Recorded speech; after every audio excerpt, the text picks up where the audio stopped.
warahmatullahi wabarakatuh. Balik lagi bersama Pak Thohir di Sanlat Online Sudirman. Alhamdulillah kita sudah masuk di puasa Ramadan yang kelima. Bagaimana puasanya? Insya Allah ya, semuanya lancar. Dan insya Allah semuanya hari ini berpuasa ya. Kecuali yang memang lagi ada uzur atau lagi ada halangan. Anak-anakku, hari ini Pak Thohir ingin menyampaikan satu materi yang mungkin kalian semua sudah tidak asing lagi berkaitan dengan fikih Ramadan. Anak-anakku semua, mungkin kalian sudah tahu di ayat berapa, Quran surah apa, Allah Subhanahu wa Ta'ala memerintahkan kita untuk puasa Ramadan. Ada yang tahu kira-kira Quran surah apa? Ayat berapa? Jangan lupa kalian tulis di komen di bawah. Nanti bagi peserta didik yang jawabannya benar akan mendapatkan bintang. Bapak bacakan ya ayatnya ya. A'udzu billahi minasyaitonir rajim. Bismillahirrahmanirrahim. Ya ayyuhalladzina amanu kutiba alaikumus siyam kama kutiba alal ladzina min qablikum la'allakum tattaqun. Sadaqallahul azim. Sadaqallahul azim. Semoga yang tadi mendengarkan mendapatkan rahmat dari Allah Subhanahu wa Ta'ala. Ya, sudah pada tahu kan Qur'annya surah apa? Ayat berapa? Iya, benar sekali. Quran surah Al-Baqarah ayat 183. Itulah perintah kita diwajibkannya berpuasa oleh Allah Subhanahu wa Ta'ala. Baik, anak-anakku semua yang insya Allah dimuliakan oleh Allah Subhanahu wa Ta'ala, kali ini Pak Thohir ingin menjelaskan bagaimana fikih Ramadan, tata cara ketika kita berpuasa, kemudian bagaimana syarat-syaratnya, rukun-rukunnya. Simak terus dan jangan lupa aktif terus di dalam komennya, karena bagi peserta didik yang mendapatkan bintang paling banyak nanti akan menjadi peserta didik yang akan mendapatkan hadiah. Ada yang tahu kira-kira arti puasa itu apa sih? Puasa mungkin nggak ngomong, puasa nggak makan, atau yang lain. Nah, anak-anakku semua, secara bahasa saum atau puasa artinya adalah menahan. Apa nak? Secara bahasa ya, saum atau puasa itu artinya adalah menahan. Menahan apa kira-kira? Baik, Pak Thohir akan menjelaskan secara istilah. Kalau tadi secara bahasa artinya menahan. Nah, secara istilah puasa adalah menahan diri dari terbitnya fajar sampai nanti tenggelamnya matahari. Menahan dirinya dari apa? Makan, minum, hal-hal yang membatalkan puasa. Jadi, apa nak? Secara istilah, puasa itu menahan diri dari hal-hal yang membatalkan puasa, mulai dari terbitnya fajar sampai dengan nanti tenggelamnya matahari.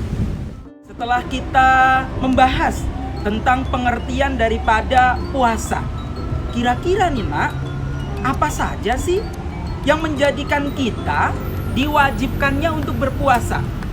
Ayo, siapa yang tahu? Pak Thohir wajib nggak berpuasa? Pak Thohir punya anak kecil, wajib nggak berpuasa? Atau kalian punya kakek, opa, mama, ataupun apa ya? Opung. Iya, opung. Opung wajib berpuasa tidak? Baik, Tentunya sudah tahu jawabannya ya. Orang-orang yang wajib berpuasa yang pertama adalah orang Islam. Maka bunyi ayat tadi yang Pak Thohir sampaikan di awal, masih ingat kan? Nanti kita dengarkan sama-sama. Ya ayyuhalladzina amanu kutiba alaikumus syiyam kama kutiba alal ladzina min qablikum la'allakum tattaqun. Setelah syarat yang pertama tadi, orangnya Islam. Nah, tadi Pak Thohir menyampaikan kan, bolehkah anak kecil berpuasa? Ada orang tua berpuasa. Apakah semua orang Islam itu diwajibkan berpuasa? Termasuk daripada anak-anak yang masih balita. Nah, maka syarat yang kedua yaitu baligh. Apa nak? Baligh. Jadi setelah Islam, kemudian yang kedua adalah baligh. Ya, baligh juga ada kategorinya, tidak serta-merta tuh seorang laki-laki ataupun perempuan langsung wajib aja berpuasa. Nih, simak baik-baik ya. Bagi seorang laki-laki, tanda-tandanya kalau sudah baligh, laki-laki itu sudah mengalami mimpi basah. Di usia berapa? 9 sampai 15 tahun. Begitupun dengan yang perempuan. Mereka, anak-anak perempuan usia 9 sampai 15 tahun sudah mengalami haid atau menstruasi. Maka baligh itu menjadi syarat yang kedua untuk seorang menjalankan ibadah puasa. Nah, yang ketiga, baligh saja cukup tidak? Sudah beragama Islam, kemudian baligh, cukup tidak? Nah, ada syarat yang ketiga, berakal. Kita lihat contohnya. Seperti orang yang punya gangguan jiwa atau mohon maaf, tidak waras. Apakah mereka semua diwajibkan untuk berpuasa walaupun beragama Islam, walaupun sudah baligh? Nah, tentunya tidak dong. Maka syarat yang ketiga adalah orangnya berakal. Maka wajib untuk menjalankan ibadah puasa. Nah, anak-anakku semua, 3 tadi sudah diingat-ingat dengan baik ya. Selanjutnya yang keempat, sudah beragama Islam, sudah baligh, berakal. Nah, yang keempat kira-kira apa? Nah, yang keempat adalah mampu. Kita mampu untuk berpuasa. Makanya ada rukhsah. Tadi di awal Pak Thohir sudah menjelaskan. Kalau orang tua bagaimana? Maka orang tua ada keringanan untuk tidak menjalankan ibadah puasa karena dipandang tidak mampu. Contoh, orang tua sudah sakit-sakitan, usianya sudah lanjut, maka secara syarat tidak memenuhi karena tidak mampu untuk berpuasa. Syarat yang selanjutnya adalah mukim atau bertempat tinggal. Bagaimana kalau seorang musafir? Nah, kalau kisah-kisah zaman dulu perjalanannya itu jauh. Musafir, orang yang berpergian jauh ya, bisa berapa hari. Nah, itu ada rukhsah untuk tidak berpuasa. Yang terakhir nih, Nak. Nah, yang terakhir adalah sehat. Kalau kita sudah memenuhi beberapa syarat tapi kita tidak sehat, apakah kita harus berpuasa? Nah, maka ada keringanan.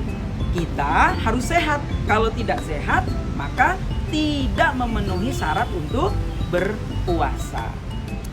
I feel so alive. It's like my soul thrives in your life. Alhamdulillah kita berjumpa lagi. Namun Pak Thohir sudah pindah posisi ya.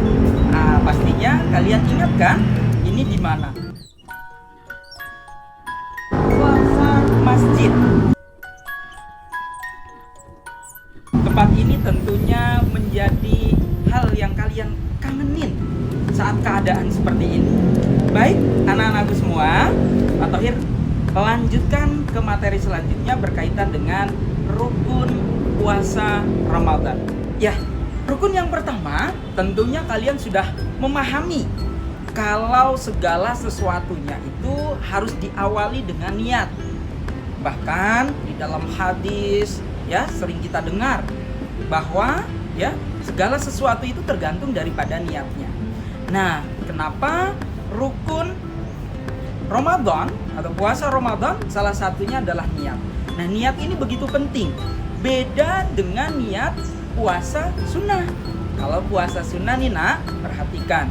Misalkan Pak Thohir baru bangun nih, sholat subuh, kemudian hari itu hari Senin.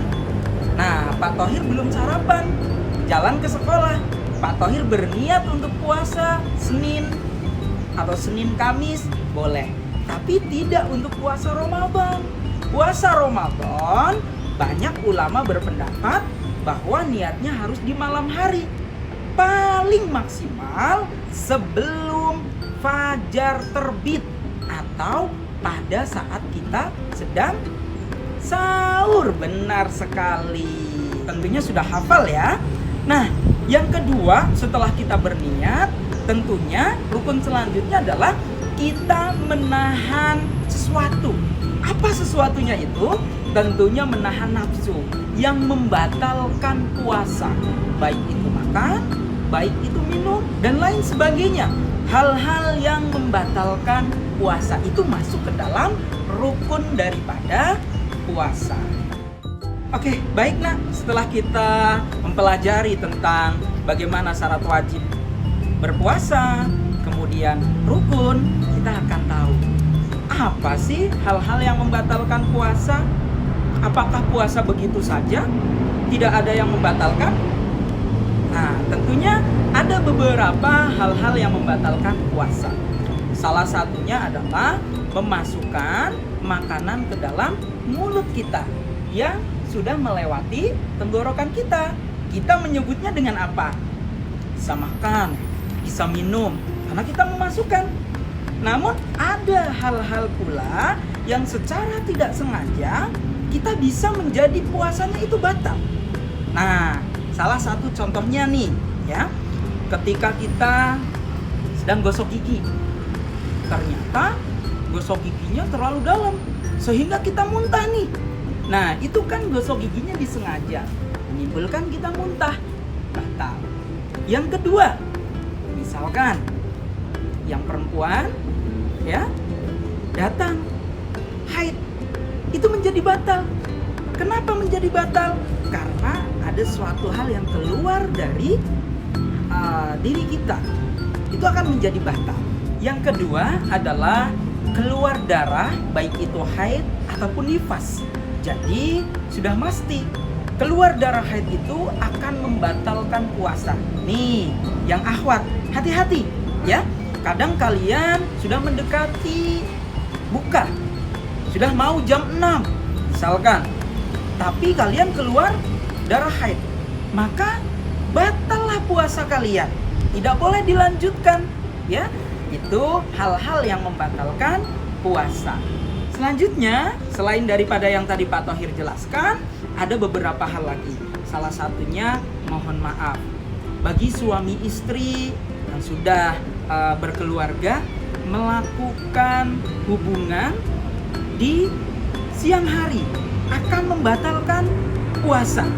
Ataupun mohon maaf bagi laki-laki yang sudah balik mengeluarkan mani dengan cara sengaja akan membatalkan puasa. Ini tidak boleh dan sangat-sangat tidak boleh untuk dilakukan, bahkan termasuk daripada dosa besar. Yang terakhir nih nak, ini menjadi perdebatan beberapa kalangan fuqaha atau ahli-ahli fikih yang berkaitan dengan suntikan. Nah, yang membatalkan puasa adalah sengaja menyuntikkan asupan daripada makanan untuk diri kita. Contoh nih, Pak Thohir lemas, gak sahur. Wah, saya mau suntik deh. Suntik di sini, suntik asupan makanan biar energinya nambah. Tidak boleh. Ini membatalkan puasa. Anak-anakku semua yang insya Allah dimuliakan oleh Allah Subhanahu wa Ta'ala, terima kasih sekali. Giroh semangat kalian di dalam menuntut ilmu luar biasa. Pak Thohir apresiasi sekali. Di tengah pandemi Covid Corona yang sedang merebah di mana-mana, namun semangat kalian untuk tholabul ilmi tetap ada. Bahkan sampai pada detik Ramadan kali ini tentunya keistiqomahan kalian dalam menuntut ilmu masih Pak Thohir lihat. Keren sekali. Anak-anakku yang insya Allah dimuliakan oleh Allah Subhanahu wa Ta'ala, ada beberapa hal yang ingin Pak Thohir sampaikan dan Pak Thohir berpesan untuk kalian semua. Ramadan kali ini mari sama-sama kita jadikan Ramadan yang paling terbaik dari Ramadan-Ramadan sebelumnya. Dengan apa? Dengan cara kita memperbanyak tilawatil Quran, dengan cara kita memperbanyak hal-hal yang disunahkan oleh Nabi kita, Nabi Muhammad Sallallahu Alaihi Wasallam. Mumpung kita di rumah aja, kita optimalkan ibadah kita bersama keluarga. Jangan lupa ikutin terus Sanlat Ramadan sampai hari akhir. Dan ingat, kalian semua yang aktif di dalam komen ataupun menjawab pertanyaan-pertanyaan yang nanti diberikan oleh tim daripada pemateri-pemateri, kalian akan mendapatkan bintang. Dan hadiah akan terpilih bagi peserta didik yang mendapatkan bintang paling banyak. Sekian dari Pak Thohir, kurang lebihnya Pak Thohir mohon maaf. Tentunya kita sama-sama jaga ibadah puasa kita, jaga ibadah Ramadan kita, dan kita jadikan puasa ini menjadi puasa yang paling terbaik. Dan nantinya tentunya kita akan berkumpul di dalam surganya Allah sesuai dengan perintah daripada Allah. Bagaimana keutamaan daripada puasa adalah kembali kepada ketakwaan. Terima kasih. Akhirnya Pak Thohir pamit undur diri. Segenap tim menyampaikan selamat menunaikan ibadah puasa Ramadan. Akhirul kalam, fastabiqul khairat. Wassalamualaikum warahmatullahi wabarakatuh.